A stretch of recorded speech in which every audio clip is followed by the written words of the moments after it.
Y bueno, pues hoy, como ya lo habíamos anunciado, tenemos el gusto, el honor de estar con pues un representante muy importante también en lo que hoy se le ha llamado ya la batalla cultural.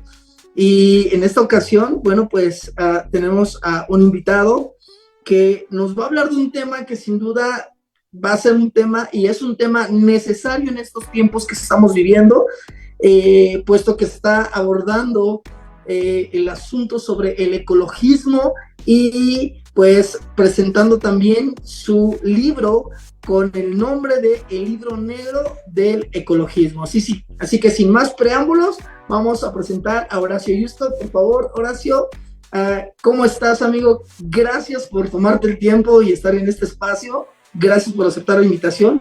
Y bueno, pues aquí estamos.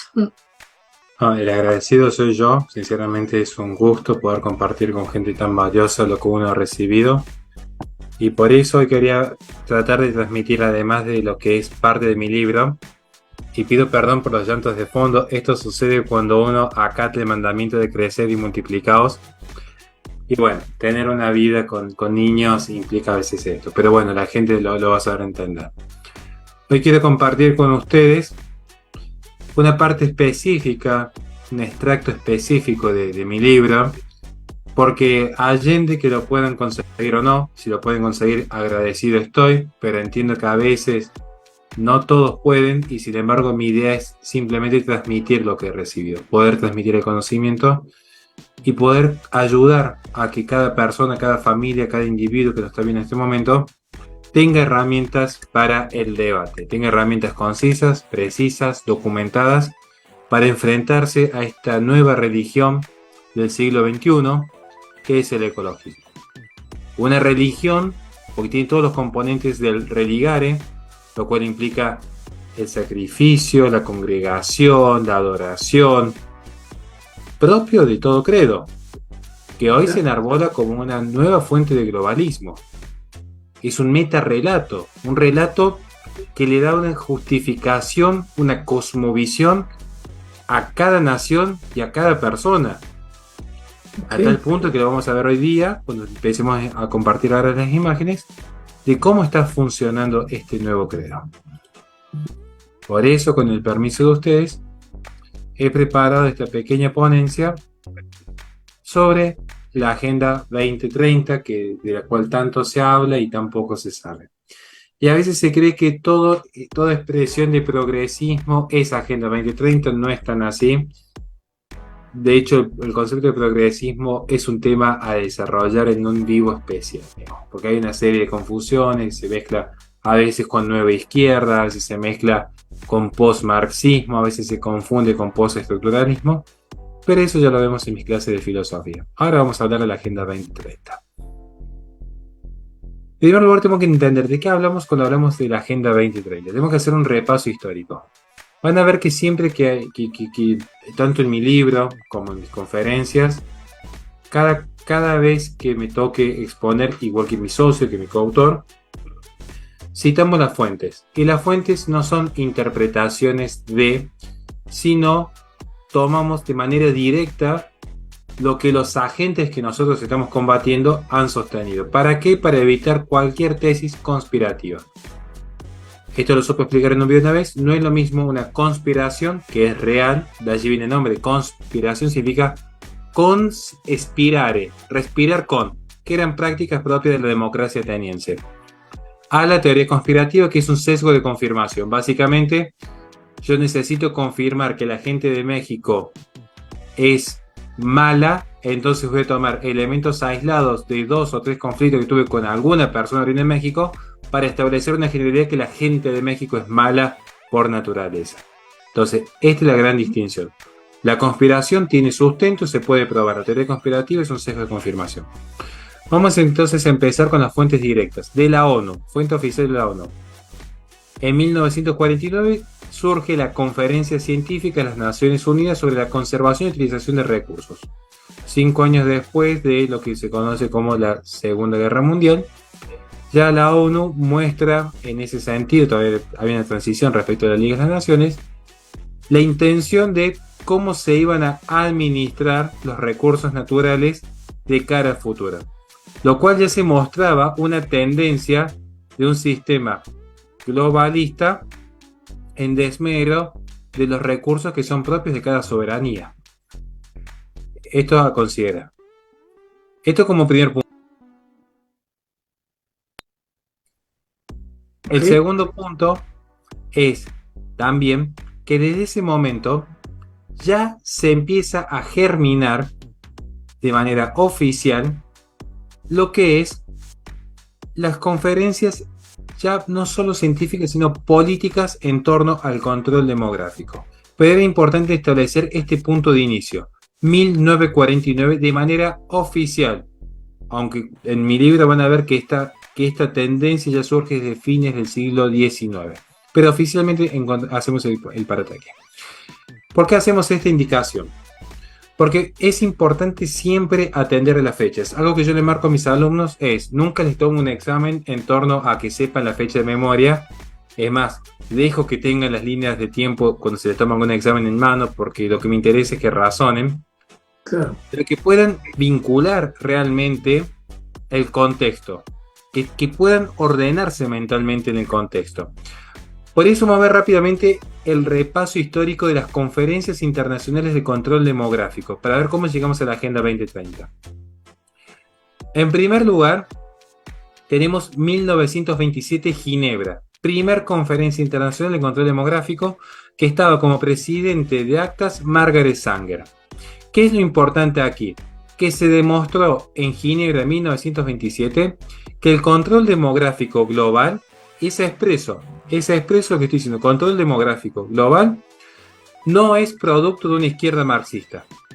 Esto es fundamental, porque hay mucha gente que asocia izquierda marxista con control demográfico. Estamos viendo que no funciona así, porque de hecho la presidenta de Margaret Sanger, recuerden, Occidente del comienzo del siglo XX hasta 1930 tuvo su apogeo en la eugenesia. Nombres para que quiera ir tomando nota: Francis Galton en Inglaterra, Mary Stopes en Inglaterra, Francis Place en Inglaterra también, Margaret Sanger en Estados Unidos. En 1927 se da el fallo Buck, que autorizaba a abortar a cualquier hijo que surgiera de una mujer demente o idiota o con algún grado de discapacidad. Es la etapa de la mayor recolección de códigos penales en Occidente, donde se figuraba que el control demográfico específico se daba sobre justamente mujeres con algún grado de discapacidad, ni siquiera por abuso, sino por grados de discapacidad. Es un auge que se da en ese contexto, un contexto que hereda del siglo XIX el cientificismo. Esto lo explicamos luego en las clases de filosofía. ¿Qué es el cientificismo? Básicamente es tomar como único punto de validez la ciencia. A tal punto, y esto es importante, el creador de la palabra ecología, oikos logos, o conocimiento de la casa, o razón de la casa en su etimología, Ernst Haeckel, era cientificista, era devoto, abiertamente lo expresa, de Darwin. En su libro que escribe en 1899, en realidad lo publica en ese año, El enigma del universo, sostiene que el ser humano es un vertebrado mamífero más a la par de cualquier otro vertebrado y mamífero en el planeta Tierra. Por lo tanto, en el cauce natural, evolutivo, el más apto es el que debía prevalecer en la sociedad, y que culpa de la religión no se estaba pudiendo llevar adelante este plan de limpieza racial. Ernst Haeckel, creador del concepto de ecología, estamos viendo que todavía no hablamos de ecologismo. Ecología, en concepto científico, como estudio de la especie viva en su medio ambiente, él postula y crea en 1904 la Sociedad de Higiene Racial en Alemania. Luego viene la Conferencia de Berlín, la Conferencia de París, llegamos a Roma, primer conferencia oficial en 1954, donde en Roma se establece la preocupación que había por la altísima tasa de natalidad, sobre todo en China y en América Latina. Una conferencia que fue creada y organizada a instancia de Julian Huxley, pariente directo de Aldous Huxley, escritor de Un Mundo Feliz. 1965 se crea el Fondo de la UNESCO para reinvertir dinero internacional, es decir, financiado por todos los países del mundo, en pos del control demográfico. Eso permite la conferencia de 1974, que solamente tiene resistencia en México y en Argentina. En 1974 se establece que era una imperiosa necesidad de la ONU controlar el desarrollo demográfico de las naciones emergentes. 1984 hay un revés, porque a instancia de Ronald Reagan, ya presidente de Estados Unidos, que corta el financiamiento a ciertas entidades pro aborto, y a su vez con la presión de Juan Pablo II, se sostuvo que no era función de ninguna potencia dirigir la tasa de natalidad de un país hermano. Entonces, los controles demográficos en ese instante son frenados. Hasta 1994, donde la ONU dijo: es cierto que un país no puede compeler a otro a legalizar ciertas prácticas en pos del control demográfico, pero sí es función de la ONU garantizar los derechos humanos, y los derechos sexuales y reproductivos son un derecho humano. Por lo tanto, es función de la ONU asegurar los derechos sexuales y reproductivos. En mi libro, de hecho, yo demuestro cómo organizaciones como World Wide Fund, Greenpeace o el Sierra Club, en sus sitios oficiales expresamente han sostenido que son organizaciones a favor del aborto procurado en pos de la conferencia del Caire de 1994. Lo dicen expresamente. Estos tres, que son las tres ONG más grandes del ecologismo, expresamente sostienen que ellos necesitan promover para el cuidado ambiental la legalización del aborto procurado.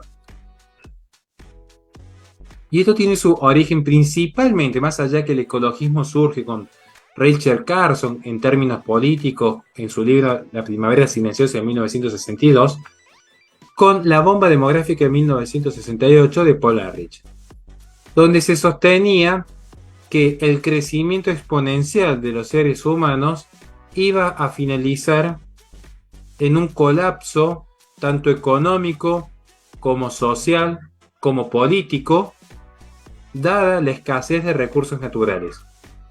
Hay mucha gente que asocia esta tesis a la tesis malthusiana. Yo no, porque Malthus, de hecho, cuando escribe ensayos sobre los principios de población, Malthus hace una referencia a los alimentos, y los alimentos pueden ser generados con el desarrollo de la técnica. Ahora, los recursos no renovables, la forma de debatir es distinta, porque aplica otra lógica de mercado, no aplica particularmente el desarrollo de la técnica.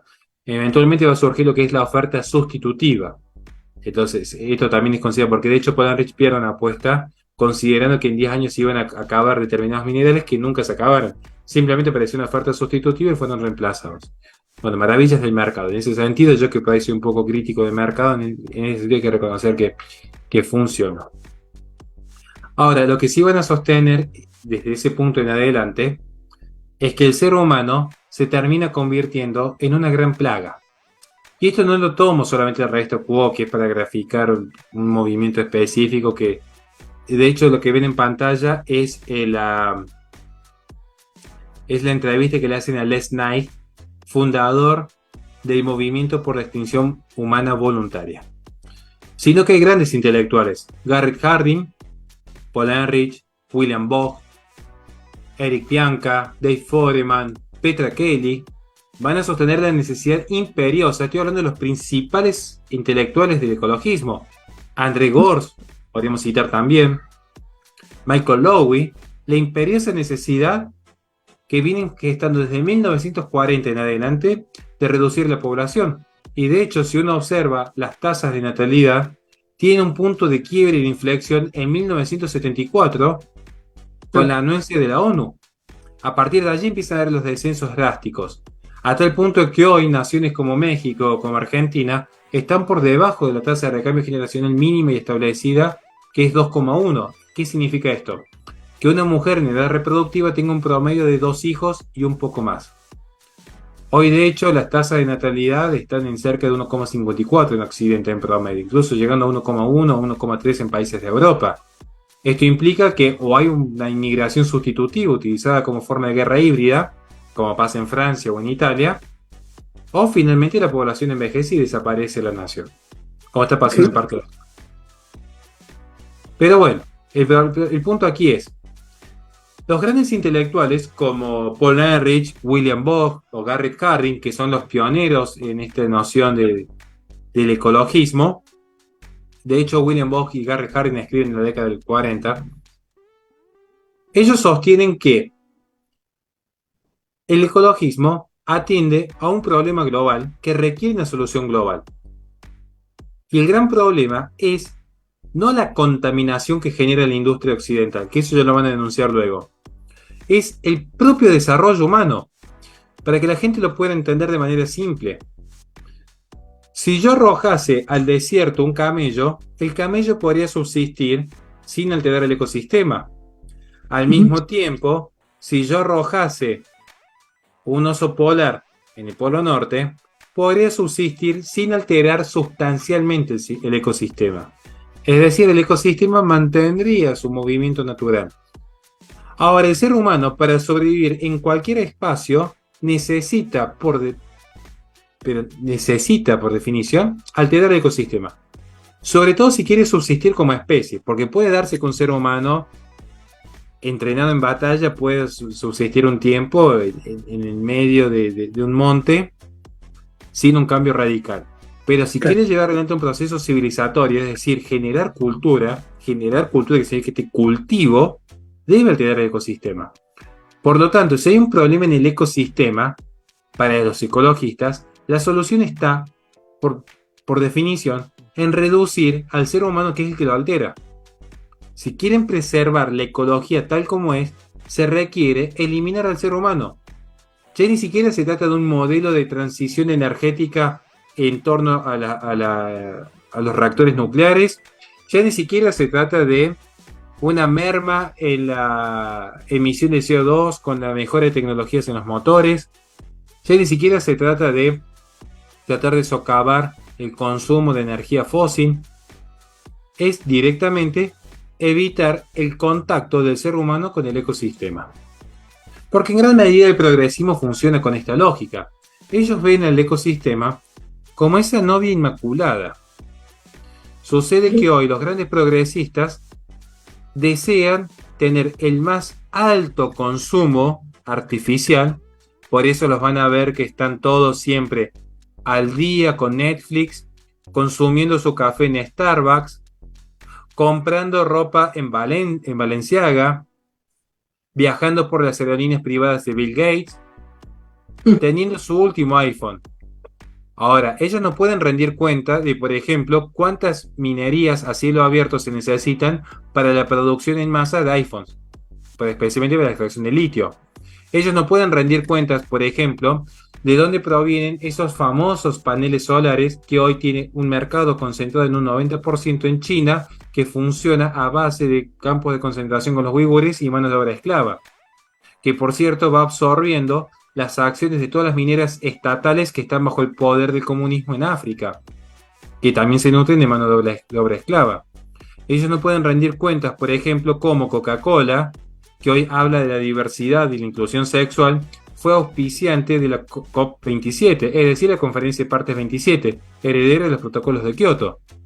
Y sin embargo, la Coca-Cola es la empresa de bebidas más contaminante del mundo, siendo que solamente el 90%, más del 90% no llega a ser reciclado de su material. Entonces, aquí empezamos a ver estas contradicciones de estas personas, para que lo puedan observar en términos concretos. YPF, la multinacional abortista más grande del mundo, que para muchos solo es una bandera del feminismo, abiertamente sostiene en su sitio oficial que es un problema. Es un problema tanto del mundo como de su organización promover el aborto procurado para así salvar el planeta Tierra. Pareciera ser que hay sobrepoblación y la gente confunde sobrepoblación con densidad demográfica. No es lo mismo que haya una falta de espacio en el edificio a que todas las personas estén concentradas en un solo departamento. Yo he viajado dando conferencias a Chile, a Colombia, próximamente a Perú. Viajo mucho por Argentina. La Patagonia está completamente vacía. Ahora en Cartagena, no entra ni un alfiler. México DF tiene una densidad demográfica de las más grandes del mundo, compitiendo con ciudades de Alemania. Y sin embargo, yo puedo ver por vista satelital el espacio sobrante que hay, por ejemplo, en Texas, que originalmente pertenecía a México. Entonces, aquí estamos viendo los grandes errores que hay en el punto. Pero ellos sostienen que en realidad es necesario controlar al ser humano. ¿Por qué? Porque se establece que el cambio climático, como este gran mito que se ha generado ahora, es antropogénico. En tiempos pasados se hablaba del periodo de glaciación venidero en los 80. Luego se empezó a hablar de los agujeros en la capa de ozono en los 90. Luego era el gran calentamiento global en los 2000. Luego ya fue el cambio climático, actualmente es emergencia climática. Cada una década van cambiando el discurso. Y uno que esto lo demuestra en el tomo 2 de mi próximo libro, de mi libro actual, digo. En el tomo 2 explicamos toda la parte técnica. Hay un error de medición y a su vez hay una manipulación de los datos. El propio Ivar Gieber, miembro de la IPCC, demuestra cuáles son los errores de medición con los termómetros, que había solamente 8 por continente. Y encima en las ciudades de mayor densidad demográfica. Básicamente es, quiero medir la temperatura de promedio de un ser humano, tomo a 100 personas, a solamente 8 le pongo termómetro y justo elijo las 8 que tienen fiebre. Así miren. Patrick Moore, expresidente de Greenpeace, demuestra que el cambio climático existió siempre. Incluso hubo periodos más cálidos que el actual, porque hoy en Argentina hizo cerca de 42 grados. Ahora, en la etapa medieval, como en la etapa romana, hubo periodos mucho más cálidos. Como hubo etapas también de mayor frío, incluso se esperaba una glaciación global en tiempos medievales. ¿Qué sucede? Que el clima cambia, porque si el clima no cambia, si no sería posible la vida en el planeta Tierra. Es parte de la naturaleza el cambio climático. Lo que no se puede atribuir es a la causa antropogénica. ¿El hombre contamina? Sí. ¿Está mal contaminar? Sí.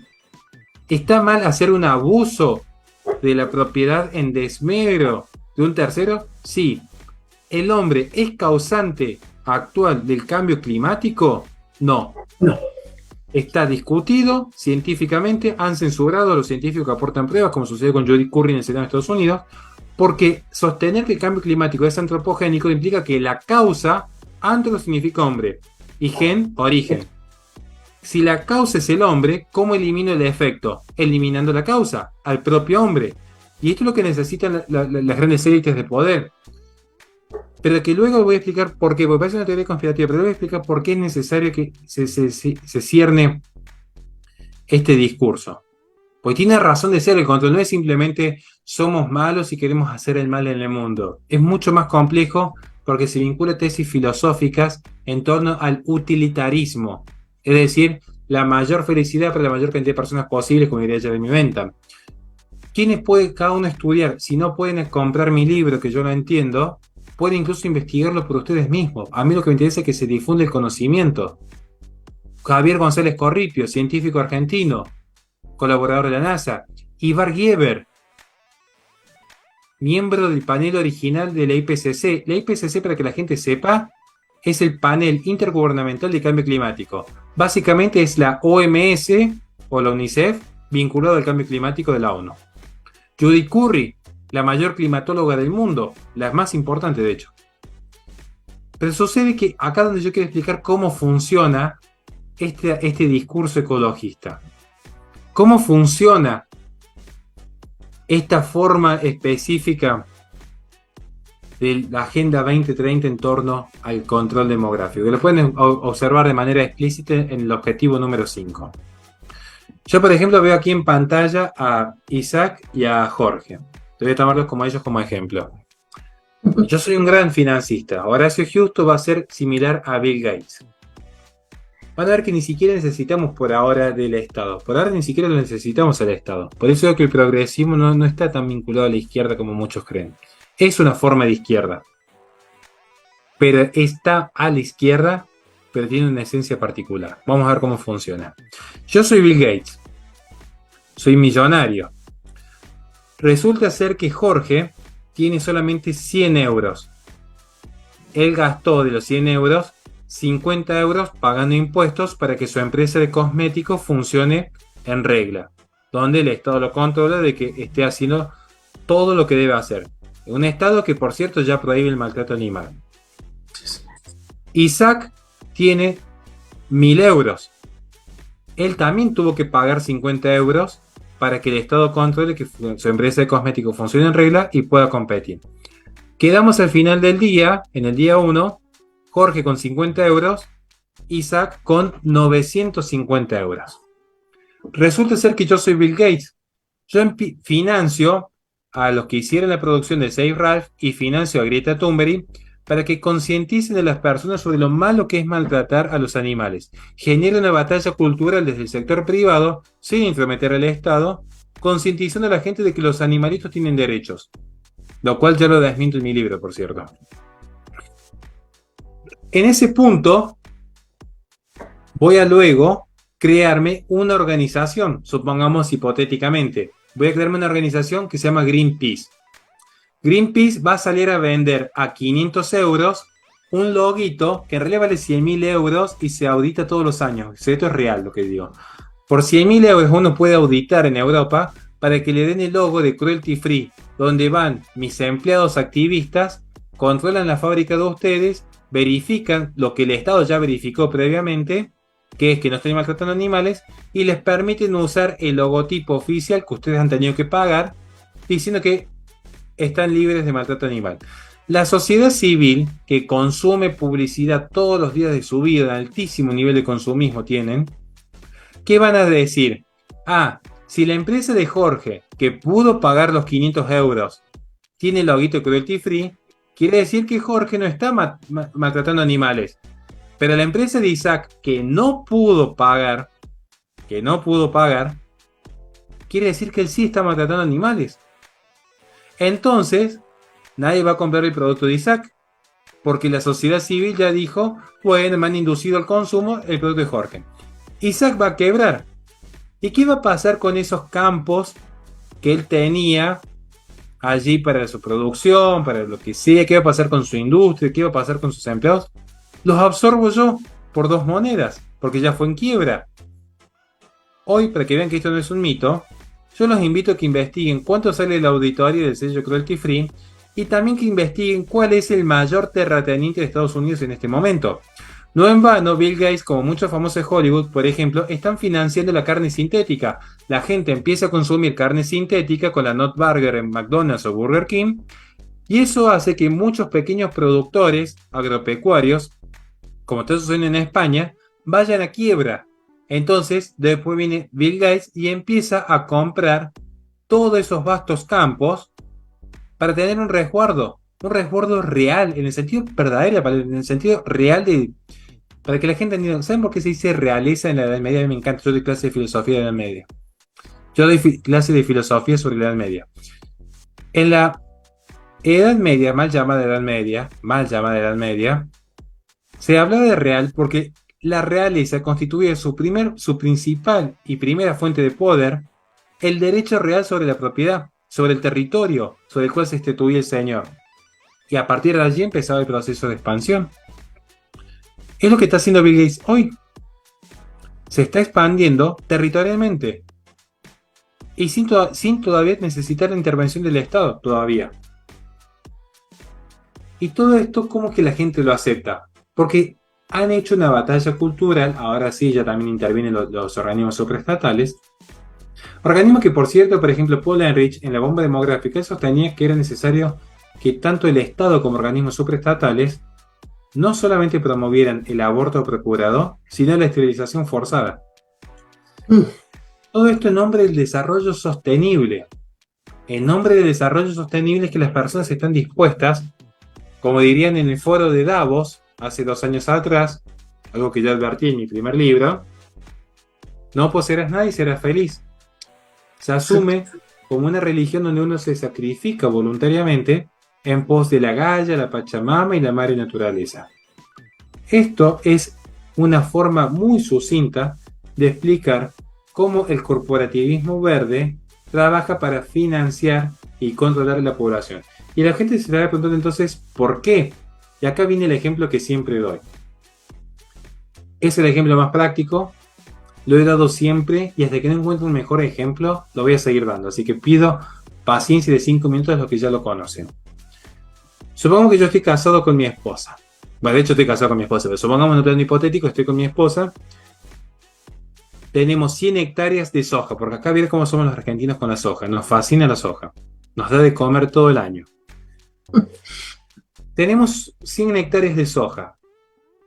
Como somos un matrimonio modernista, Nos gusta consumir café en Starbucks, ver Netflix y ser ciudadanos del mundo. Pero en este primer ejemplo, en el plano A, tenemos mucho dinero.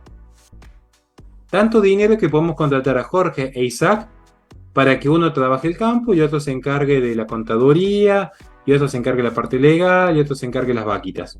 Viajamos por el mundo, somos millonarios, podemos sostener el campo. Ahora, en el plano 2, mi esposa y yo, estando casados, no tenemos dinero. Entonces, ¿qué hacemos? Recordamos el viejo mandato, uno de los primeros mandatos, de hecho. Crecer y multiplicaos. Entonces, el hijo mayor trabaja el campo conmigo. La segunda hija ayuda, como somos bien machistas y heteropatriarcales en este hogar, ayuda a la mujer en las labores del hogar y de paso se encarga de juntar los huevitos de las gallinitas a la mañana y ordeña la vaquita. El tercer hijo sigue trabajando con los varones de sol a sol. Como nos está yendo bien, la cuarta hija, de repente, ya pudo terminar el primario, porque ya no necesitamos que trabajara tanto. Entonces ella ya empieza a trabajar en el supermercado del pueblito. Si tenemos un ingreso extra, entonces el quinto hijo ya puede ir al secundario y conseguir un mejor trabajo, lo cual permite que nosotros ya empecemos a hacer una inversión dentro de nuestro campo. Y como no somos resentidos ni malos, los 5 hermanos mayores estamos todos de acuerdo con los padres a que nuestra sexta hija vaya a la universidad incluso. Ya tenemos una médica en la familia.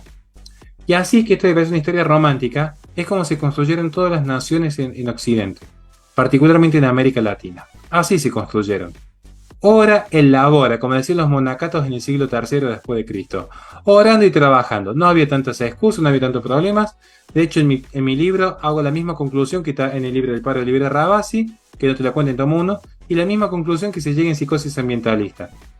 Es este espíritu de ora, elabora lo que civiliza, lo que hizo que un territorio hostil e inhóspito para el ser humano hoy sea civilización.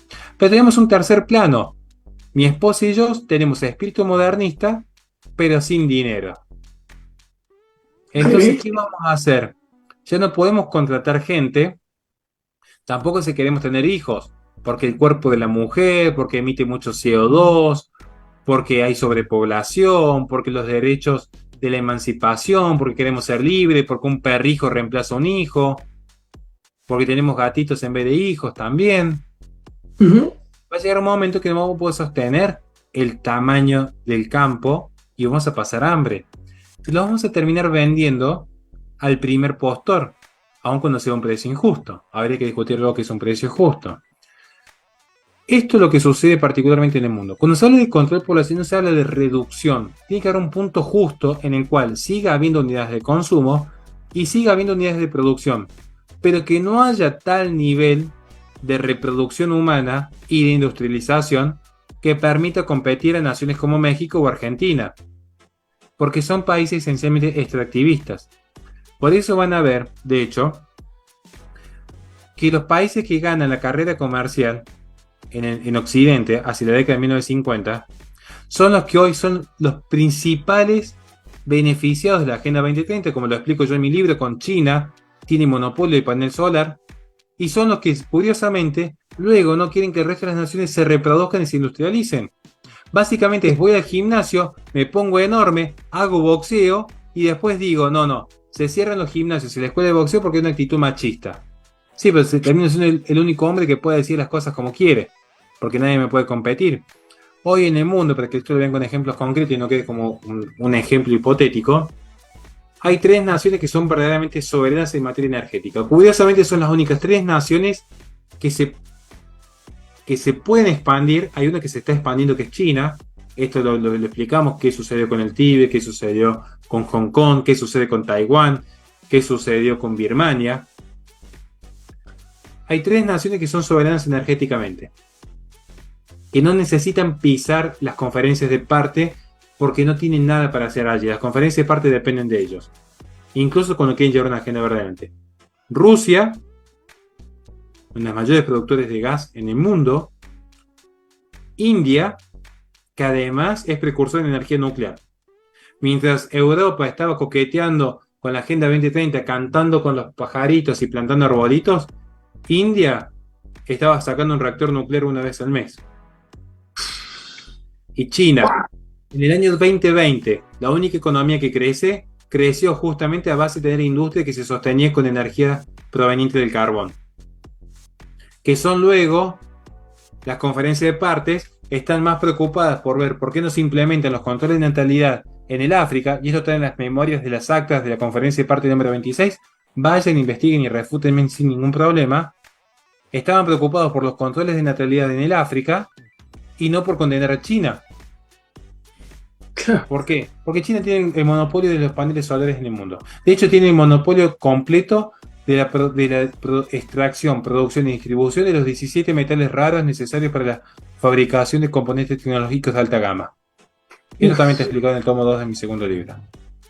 Esto es cómo funciona la Agenda 2030. Así de simple. Trato de resumir lo más breve que he podido para llegar en tiempo y espero haberme dado a entender. Y bueno, muchísimas gracias por la oportunidad de compartir esto. Horacio, en verdad, nos dejas con ese sentir de querer tener ya tu libro en las manos. Yo lo que sé, y digo, a menos que sea diferente, es que tu libro sí va a estar en venta en México, sí va a estar en México. De hecho, para los que nos están viendo, sí, por favor, busquen el Facebook, la página de Facebook de Think Tankers.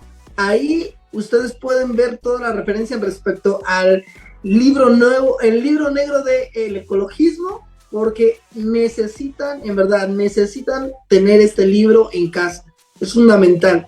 Y hoy que se está haciendo más popular este asunto de el ecologismo, del veganismo, que todo va aliado, todo va de la mano, como bien ahorita nos planteaste con este resumen, ¿verdad? De tu material. Horacio, tengo una pregunta que con esta me gustaría cerrar este tiempo de conversatorio y esperando que, bueno, puedas darnos una luz en medio de este camino.